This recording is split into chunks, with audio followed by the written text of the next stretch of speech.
கூடாதா? கஷ்டப்படாம இருக்க என்ன பண்ணும்? அதுதான் அவர் சொல்றாரு. அப்ப அந்த 4 hour ஒர்க் வீக், ஒரு வாரத்துல ஒரே ஒரு ஒர்க் வீக்ன்றது ஒரே ஒரு வாரம் ஒர்க் பண்ண போறோம். 4 மணி நேரம் தான் ஒர்க் பண்ண போறோம். ஆனா ஜெயிக்க போறோம், சந்தோஷமா இருக்க போறோம், நிம்மதியா இருக்க போறோம். என்ன இது ரொம்ப இன்ட்ரெஸ்டிங் கான்செப்டா இருந்துச்சு.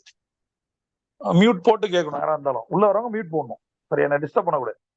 அவர் 4 மணி நேரம் ஒரு வாரத்துல ஒர்க் பண்ணலாம், ஆனா பெருசா ஜெயிக்கலாமா, நிம்மதியா சந்தோஷமா இருக்கலாமா, இது எப்படிடா அப்படின்னு நான் அவரை முதல்ல வச்சுக்கிட்டேன்.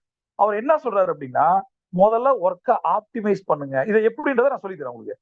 நம்ம ஒர்க்கே பண்றது இல்ல, அப்புறம் எங்கடா ஆப்டிமைஸ் பண்றது ஒர்க்க? அப்புறம் நமக்குன்னு ஒரு லைஃப் ஸ்டைல் இருக்கு, சரியா? அதை எப்படி அடைய முடியும் அப்படின்னா, கொஞ்ச நேரம் ஒர்க் பண்ணாலே அடைய முடியுன்றாரு. அப்ப என்னடா அது?